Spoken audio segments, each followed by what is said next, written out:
Freak the Mighty by Rodman Philbrick. Chapter 20.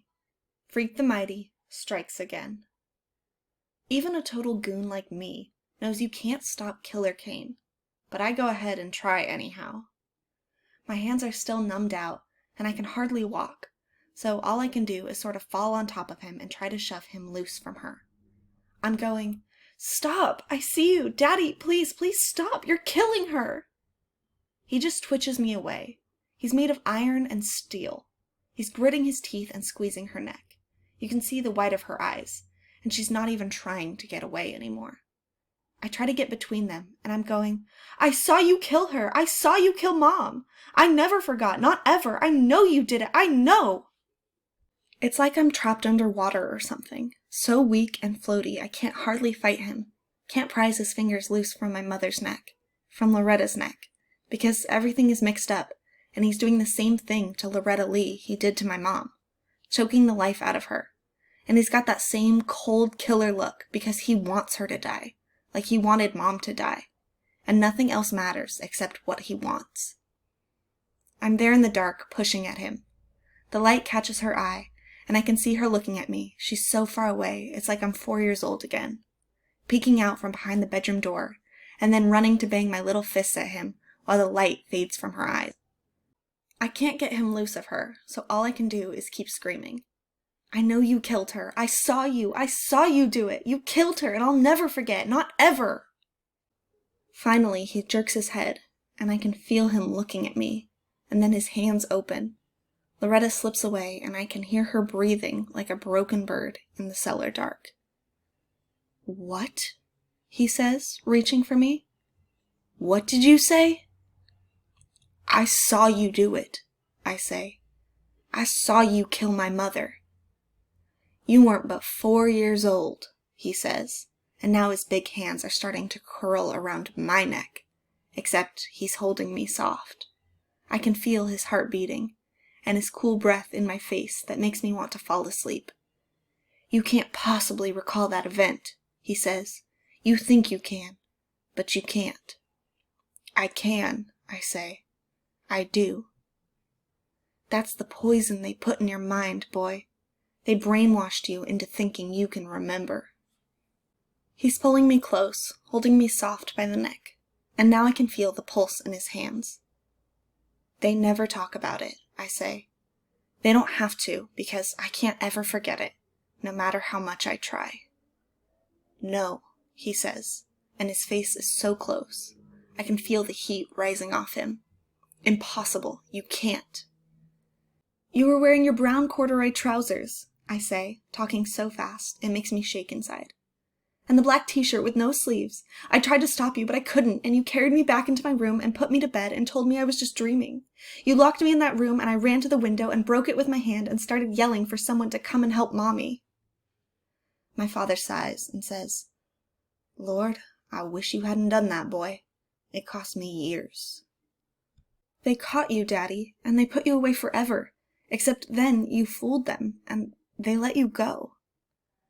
"I have to clean this up," he says, like he's talking to himself alone. "I have to clean this up and get out of here." That's when his hands start to tighten hard and fast around my neck. I'm trying to fight him, but I'm so small and weak, and he's so big and strong. You can't stop him. No one can stop Killer Kane. He squeezes and squeezes and squeezes. I'm in this faraway place, falling backwards real slow and dreamy, when I hear a window breaking. Then a small faraway voice is saying, "Put your hands up, villain!" And I really am falling, and air is coming back into my lungs so fast it hurts. I'm lying there all crumpled and sideways. I can see Freak. He's rolled down through the cellar window into the pile of coal, and he's trying to stand up. "I'm warning you," he says in that fierce, bold way he has. He's got a squirt gun, one of those big blaster models that holds about a gallon of water. Killer Kane is looking at me. He's looking at Loretta all crumpled and moaning. He's looking at Freak. Then he shakes his head and goes, "I know a real gun when I see it, you little monster." He makes a move, reaching out. Freak scuttles back a little ways, but he can't really run, and even if he could, there's no place to go. "This your partner in crime?" Killer Kane says to me. I guess maybe you are a retard after all. Freak is pointing the squirt gun right in his face, and he says, "Guess what I got for Christmas, Mr. Kane?" "Guess right, because your life depends on it." Killer Kane doesn't say anything. He's just reaching out real slow, because he knows that Freak can't get away. "This squirt gun," Freak says, "and a chemistry set. That's what I got for Christmas." Killer Kane just looks at the squirt gun. He shakes his head, like, who are you kidding? "Sulfuric acid," Freak says, raising up the gun and sighting along the barrel. "Good old reliable H2SO4, an oily, colorless, corrosive liquid used in dyes, paints, explosives, and many chemical experiments." Killer Kane says, "You're lying, kid. You can't fool me." That's when Freak squeezes the trigger and sprays him right in the eyes. Then Killer Kane is screaming in this high, scared voice. His hands are scrubbing at his eyes, and it's like that scream wakes me up, because the next thing I know, I've got Freak in my arms and I'm running through the dark for the stairs, running as fast as I can on feet I can't even feel. "Go!" Freak is yelling. "He's right behind you! Go!" I can't look back, but I can feel him. Feel the icy cold of him on the back of my neck, and the hands reaching blind to grab me, and then I'm going up the stairs, just flying. The steps are breaking under my feet, and he's howling in rage behind me. His hands are scrabbling at my ankles, and for just a second, he has me. I kick loose, and then we're up on the ground floor, bursting out of the cellar hole.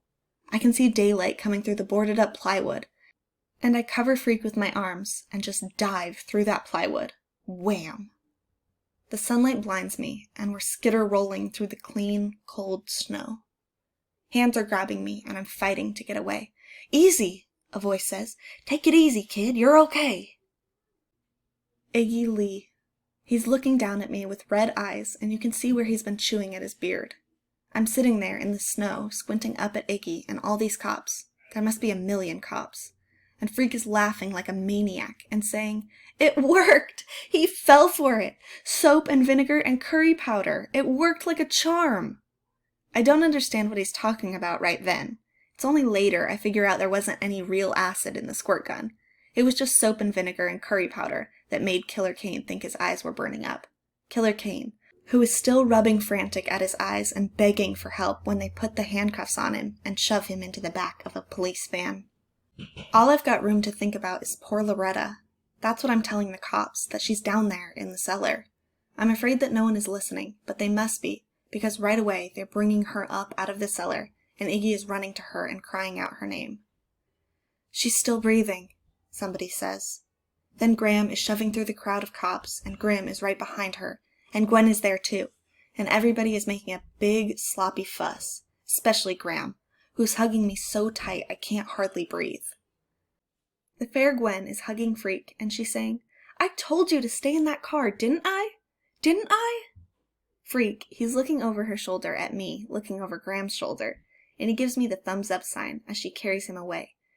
"Freak the Mighty," he says. "Freak the Mighty strikes again."